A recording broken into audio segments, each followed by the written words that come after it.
Hi, this is Dark Journalist. Today I have the exciting conclusion with MKULTRA survivor and U.S. government whistleblower Cathy O'Brien. Now, we've gotten an overwhelming response to part one of Cathy's revelations as recounted in her classic book, The Transformation of America. In this special episode, she'll go even deeper. Now, in part one, Cathy helped us to understand how MKUltra mind control was used as a tool by the deep state to conduct and cover up black budget operations. In this special episode, she'll tell us how the CIA's Project Monarch was implemented to control areas of the entertainment industry and drug running operations, and how she was kept in the program by an extreme combination of mental and physical abuse. Are there tools to help identify mind control in modern life? Let's go ask U.S. government whistleblower Cathy O'Brien.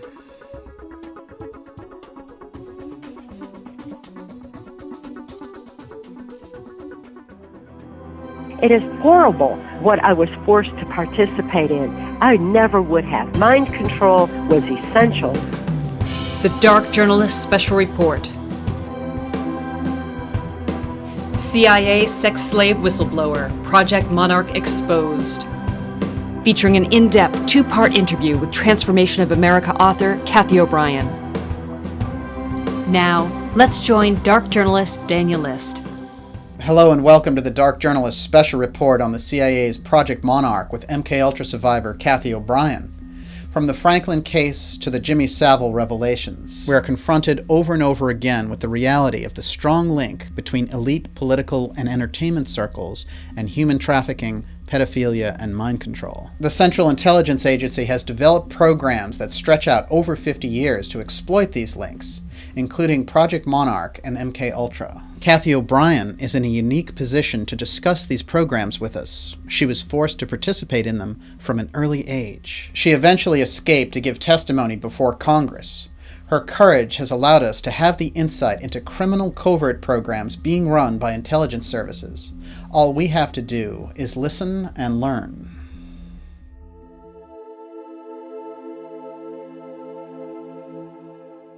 Dark Journalist. Go for truth in 2017. The deepest questions, the biggest secrets, the darkest mysteries. Dark Journalist. Go for truth. With top guests like Graham Hancock. Graham, how do we as a society escape the grip of the deep state in the 21st century? Rather than spending trillions of dollars every year on building up our armies and our weapons of mass destruction and creating a climate of hatred and fear and suspicion, we should be uniting as a human race. Catherine Austin Fitts. Catherine, what is the issue that's holding us back and destroying prosperity? We have a system which is got a negative return on investment. It's killing human productivity, and where it's going is inhuman. Linda Moulton Howe. Linda, you've been fighting against secrecy your whole life. How are we doing in this battle? There is a kind of energy and synergy that you and I have because we are both trying so hard in so many facets to get to the bottom of what is the truth. Dark Journalist. Go for truth. Visit darkjournalist.com and subscribe now for a special winter discount available for just $39 for 1 full year. You'll receive exclusive member benefits, including access to the complete high-quality audio archives to stream or download at your convenience, and subscriber-only content, including bonus show material. Sign up for our free newsletter to stay updated on the latest shows. Dark Journalist. This is the year. Now is the time. You know, we need dark journalists, so just keep doing what you're doing. Join us now and go for truth.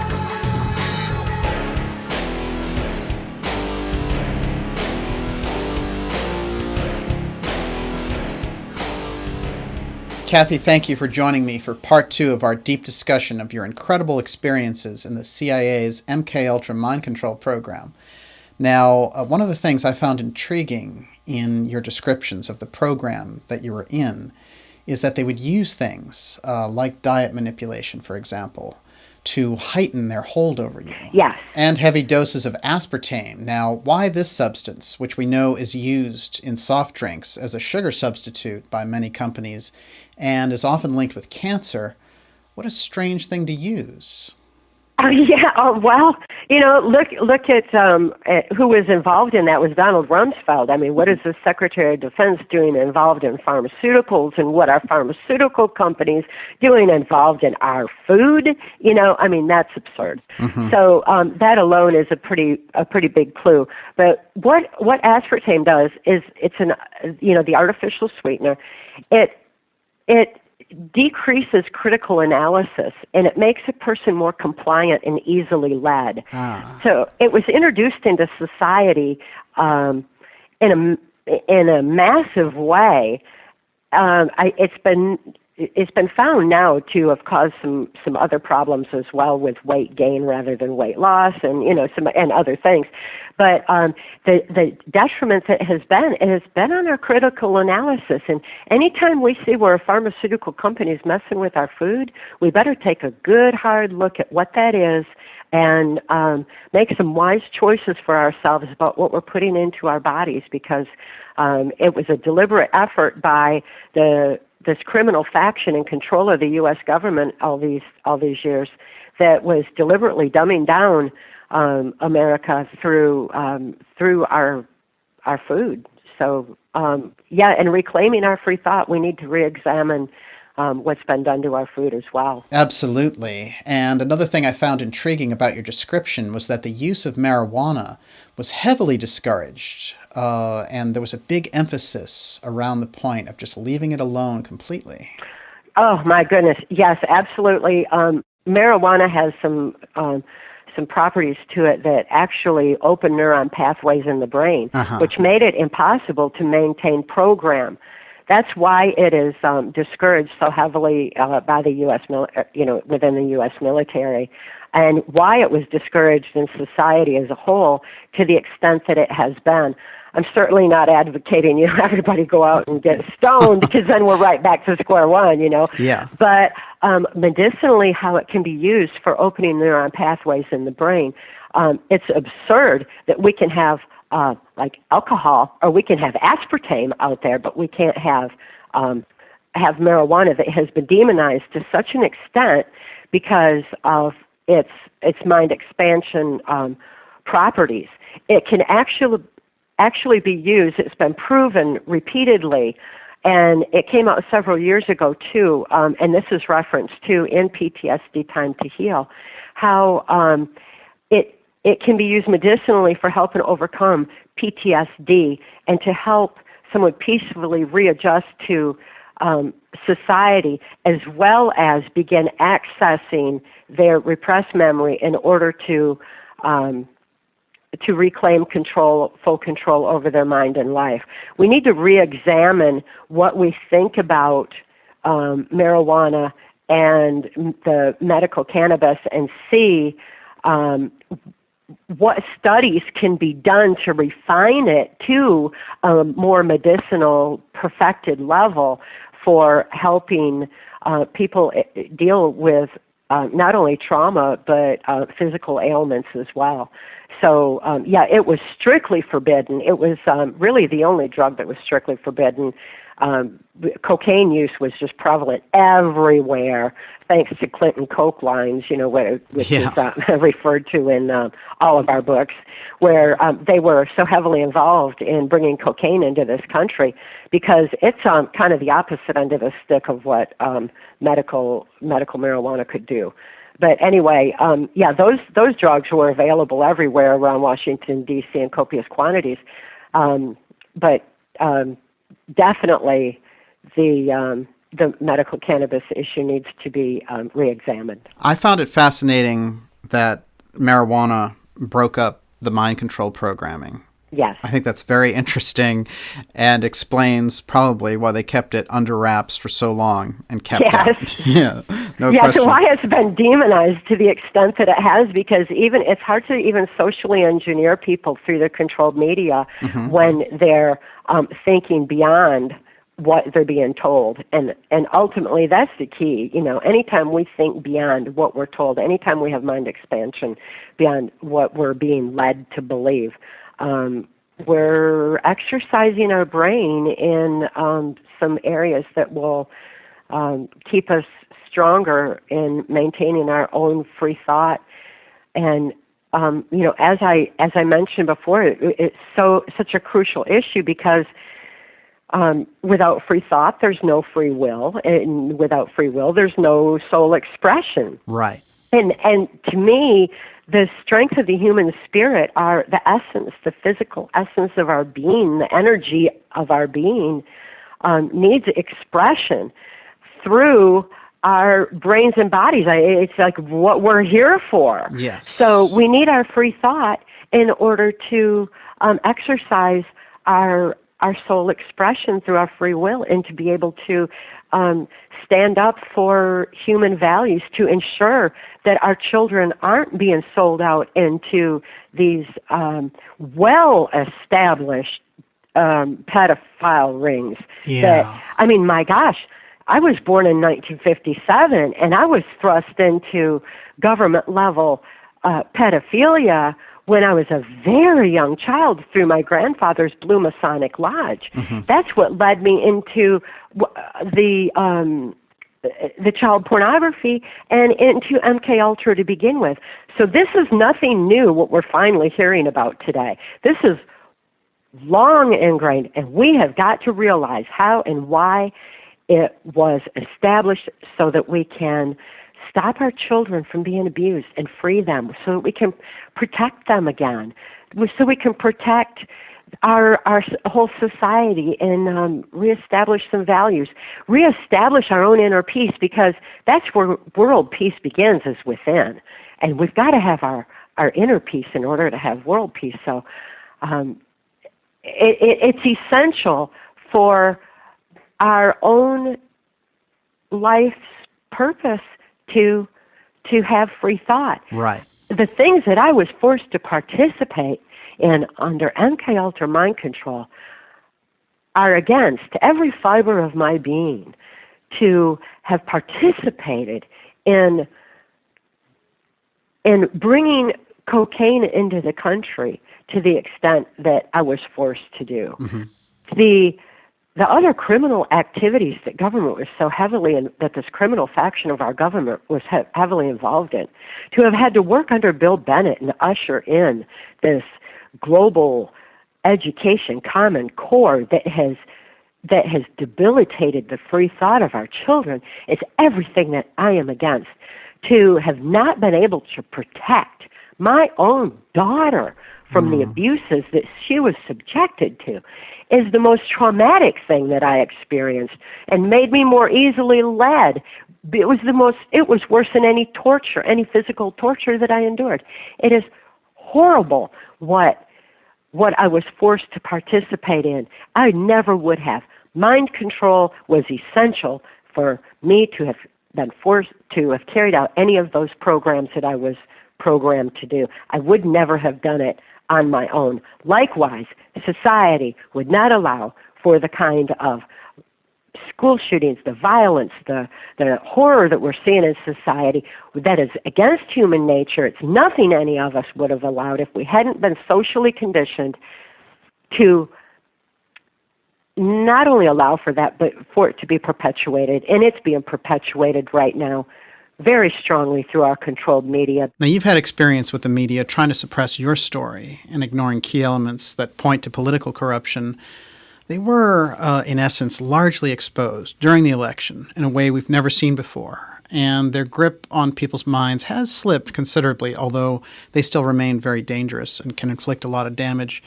How do you see them after witnessing their, lack of ethics and collusion up close? They are the last breath, the last hold of the globalization effort. They have been in power for decades, and they are not going to go down without one major fight, and they are fighting with everything they've got. So, and the fight is out in the open now, which is fascinating and a very different dynamic. I think we get a better look at them when they're forced into the open. There's no hiding out at Bilderberg, and the private jet service to Davos can't conceal their objectives now.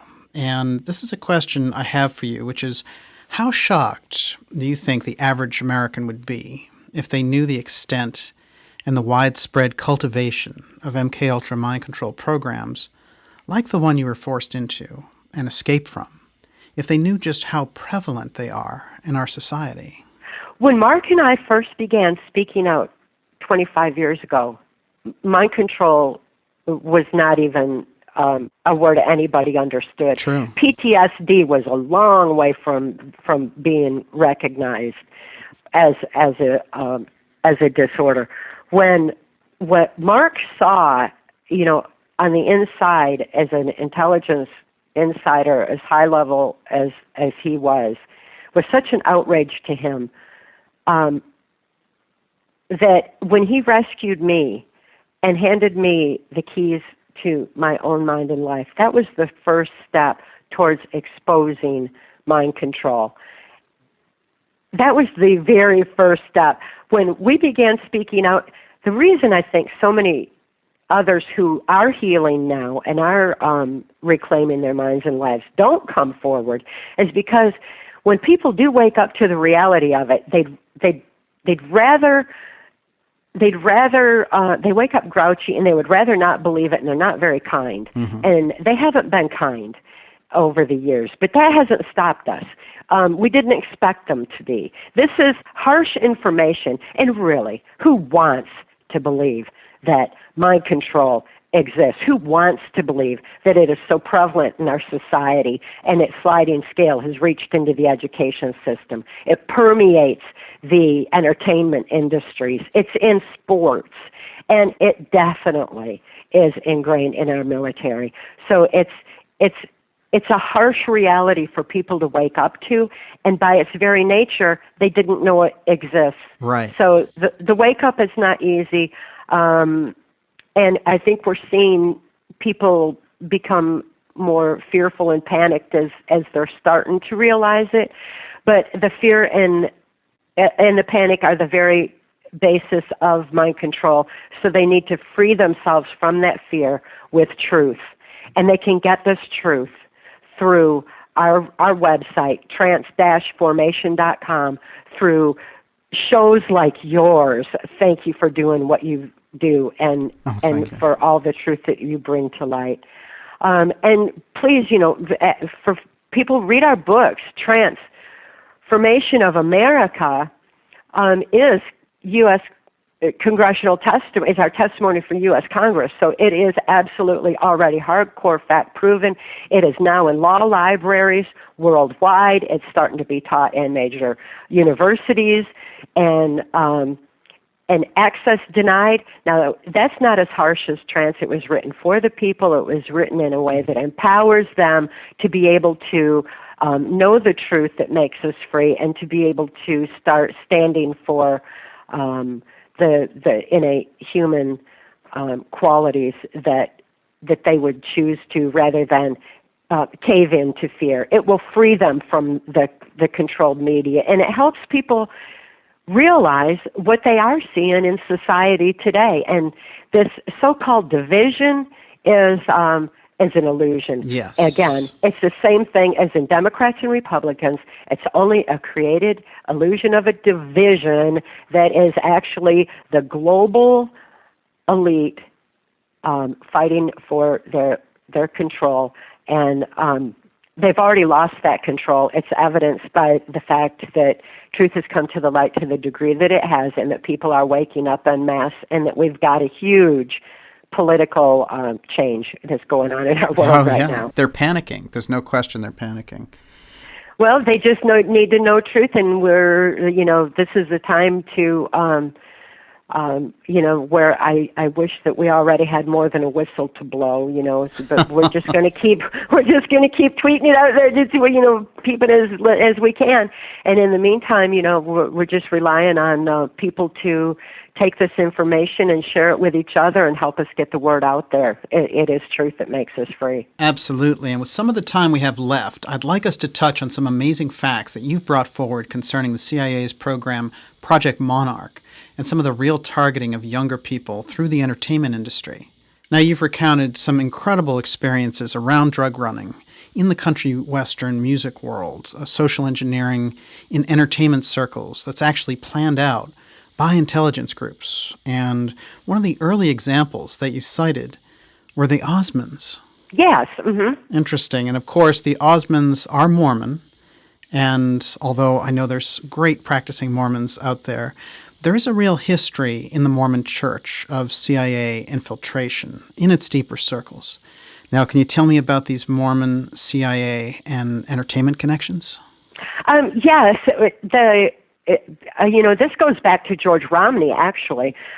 George Romney was Mormon, and he was taking, as governor of Michigan, he was taking what the Catholics had learned about the effects of trauma on the human mind through the Crusades and the Spanish Inquisition, and he was combining it with what the CIA had learned through what the Nazi and fascist scientists brought into the United States in Project Paperclip that Hitler had used on the people in Germany. And taking all that information and rolling it into a much more powerful form of mind control. And that was being used in the Mormon Church.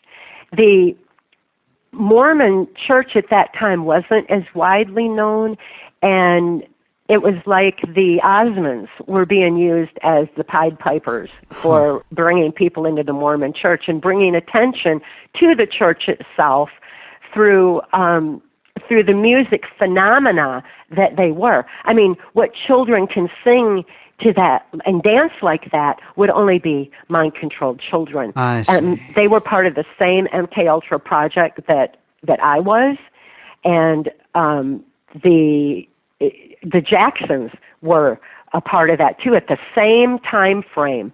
Michael Jackson had just come out then. And when mind control is weaved into that equation, we begin to see, oh, that's what the deal was with Michael Jackson.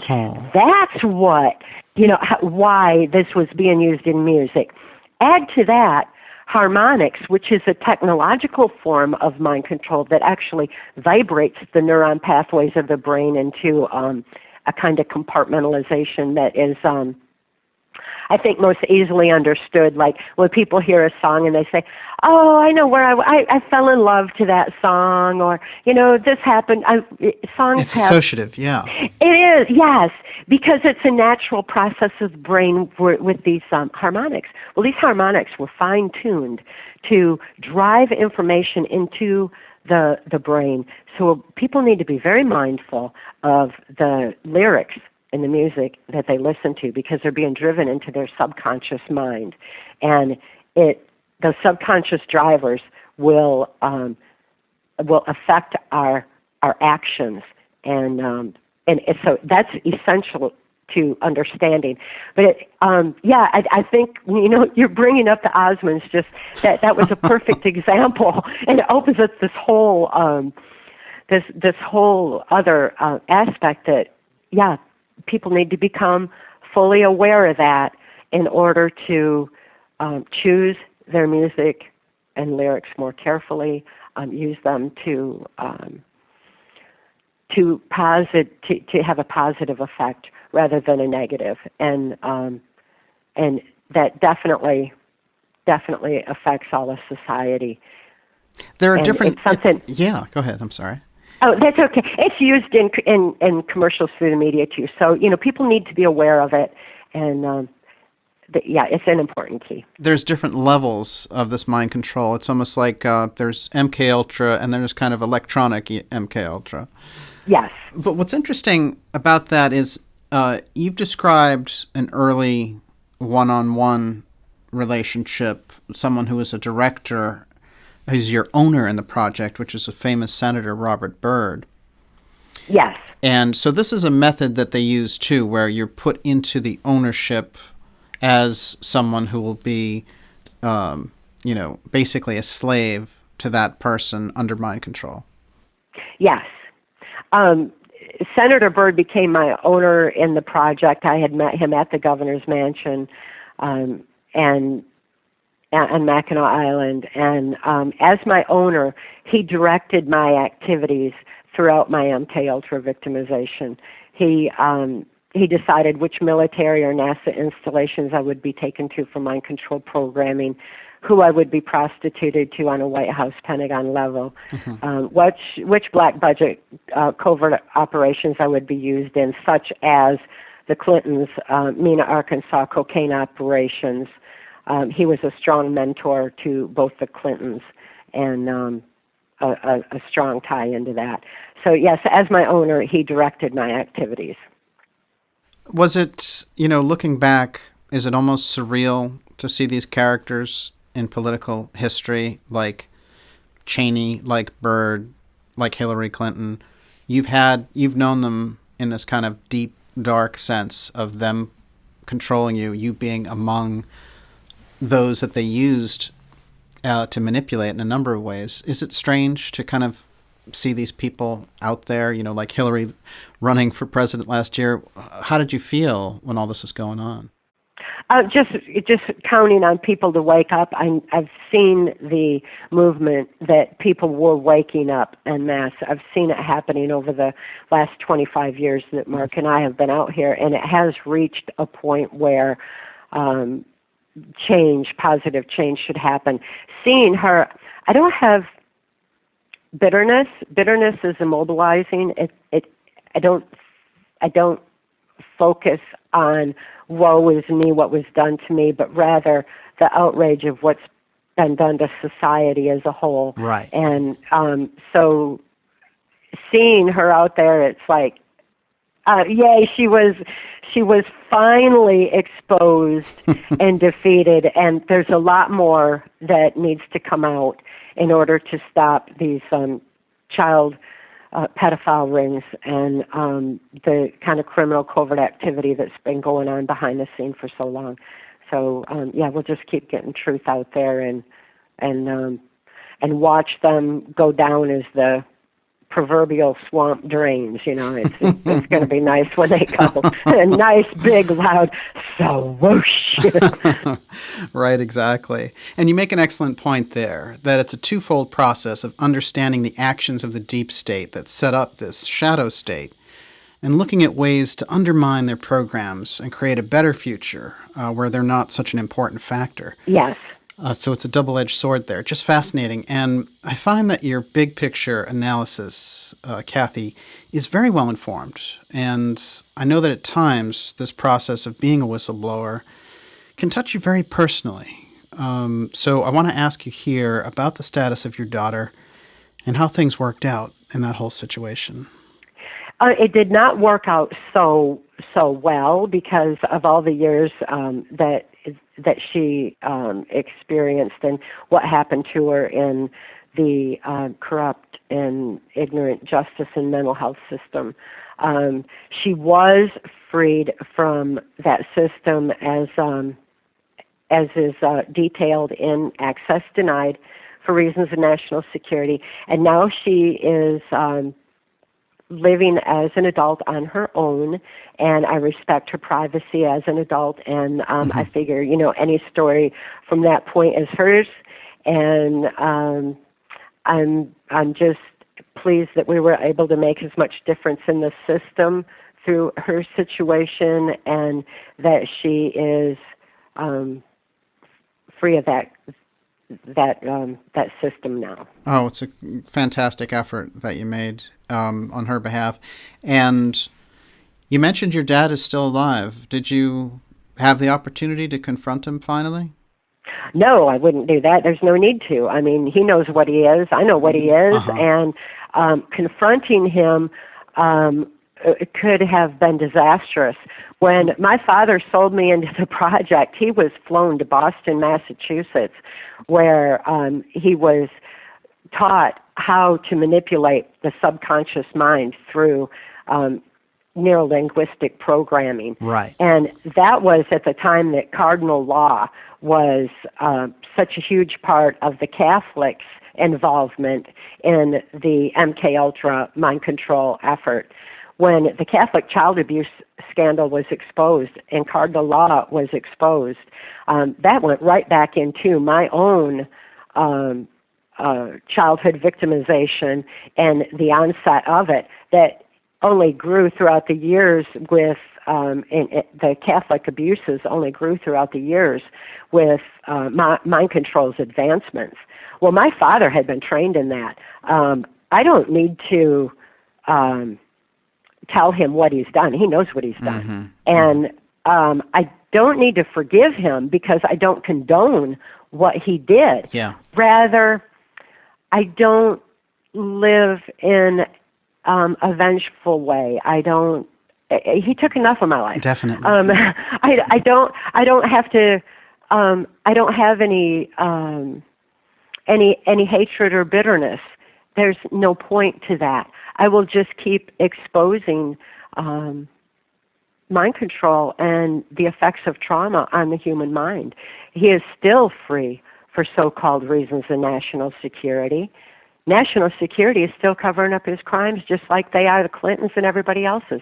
That National Security Act needs to be examined and either revoked and or rewritten or something that actually that protects the security of the nation without protecting the secrets of the criminal few that have been in control. It should not be protecting crime like it has and allow for people like my father to still be free.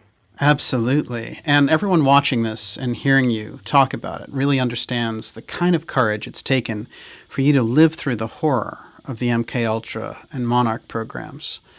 But to also expose it after the fact is such a powerful action, and we all appreciate the kind of spiritual warfare that you've had to engage in to get this story out. Cathy, it's just great having you with us. And before we let you go, I wondered if you could tell me about an unusual incident that took place while you were in the program with a well-known senator who claimed he was going to show you a UFO and that the government had reverse engineered this technology. And, his comments about time travel and ETs were strange and a very unusual conversation. Now, I was wondering if you recall that incident today. Oh, for sure. Yeah, and I know he was a pretty shady character, but it's a very intriguing conversation. Oh yeah, J. Bennett Johnston. He was a senator, and I really did. I thought it was an alien craft when I first saw a stealth. The triangular shape, especially back in the 70s. Oh yeah. That was totally unknown, and superstition begins where knowledge leaves off. Right. And when people don't have a knowledge base, then they're more apt to gravitate towards superstition and say, oh, it's demons, it's aliens, Sure. or something like that. When, in fact, it was technological advancement. Right. But he used an unusual way of giving you this information and kind of manipulating you with it. This is something that you've also experienced with other officials, like the Reagan-Bush Education Secretary Bill Bennett, when he used these light and visual methods to implant the idea that, he was some kind of interdimensional traveler. Again, he's playing with a kind of alien theme there, and I can see how they were manipulating you with this idea, that they were omnipresent and inescapable. But in Johnston's case, he was actually showing you something that was very secret. Absolutely, it was secret. And I think,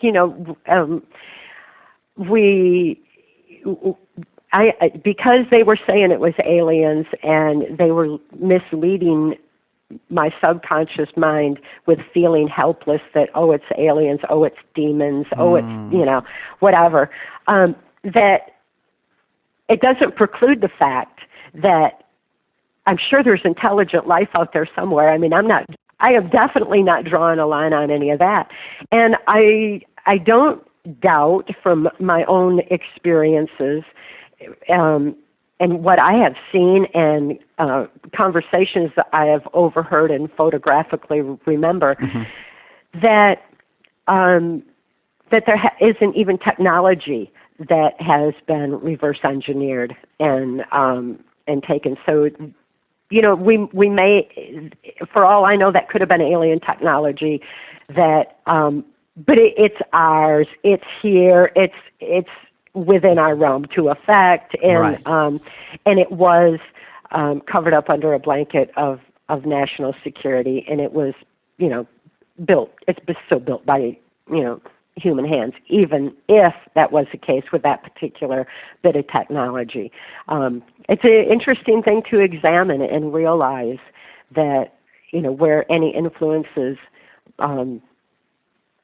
might be, and for people just to say, okay, what is really in the best interest of the evolution of humanity technologically, so that we don't end up with technologies that can create an artificial intelligence and that's anti-human. And create itself, and go on. So, we need to be mindful of those things. And I think that once people realize that superstition begins where knowledge leaves off, and they learn to expand their thinking as they're shown in PTSD Time to Heal, that they'll be able to examine things with a more critical eye and make some more logical decisions on where we go as a human race. I definitely agree. And your new book that you mentioned there is PTSD Time to Heal, and it's available on Amazon.com. This is an important workbook that can be so useful. Now, where else can we find it? I think other than that, anybody would be able to just search on eBay for PTSD Time to Heal by Cathy O'Brien, and they'll find it. And we should mention that it's available at your fantastic new website, which looks great. I'm so excited. and that is trance, TRANCE-formation.com. Okay. So I'm excited for that. That's a great name for both the book and the website. Now, my last question for you, Cathy, is if there is someone out there who's in one of these programs, and I know there are different levels there, like you said, it's a sliding scale with mind control, what kind of advice would you have for them? They wouldn't understand advice. They wouldn't have the capacity to grasp it. I see. So while they're in that state, they can't be reached with just advice. If someone had come up to me while I was under mind control and said I was under mind control, I would have no ability to consciously grasp that reality to have done anything about it. So it takes people knowing and understanding the components of mind control, the fact that it is a sliding scale, that it has been used on our military, to be able to look at loved ones and see, what degree has that manipulation taken hold? And then through PTSD Time to Heal, it shows how people can help those that they love to be able to begin the journey back to reclaiming control over their own mind and life. So it's definitely a possibility, but it would take love. And how fortunate for me that Mark Phillips had eyes to see, ears to hear, and soul to know mind control, what it looked like, and see it in me, and to be able to free me from it and hand me the codes, keys, and triggers to my own brain so that I could heal. That is something that he did for me that is in PTSD Time to Heal that people can utilize as well for helping those that they love and helping free them. Cathy, it's been great having you here. Thank you so much for sharing these deeply traumatic and insightful experiences in a way that really helps us understand mind control and the covert programs that are designed to manipulate the public. And I know I've learned a great deal, and you've really made such a positive impact with the work that you and Mark have done, sharing your experiences. And it's just a real honor to have you here with us. Thank you very much. I really appreciate this opportunity to bring truth to light. Thank you for all that you do. Thank you, and it's great to speak with you. You too. Okay, I hope we get to talk again soon. Me too. Thank you so much. Have a great day over there. You too. Bye. Thank you for joining me for this fascinating episode on CIA mind control, MKULTRA, and Project Monarch. You can find more deep interviews, special reports, and documentaries at www.darkjournalist.com. You can also subscribe to our YouTube channel to receive the latest videos. See you there.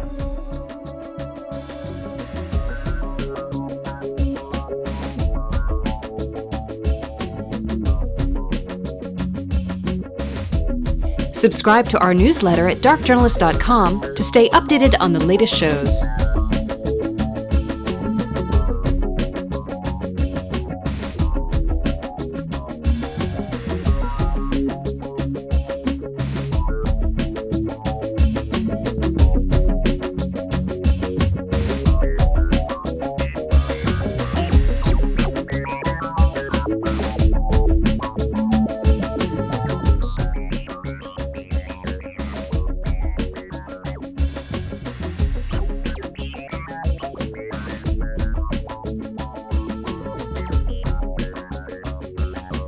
Dark Journalist will go there.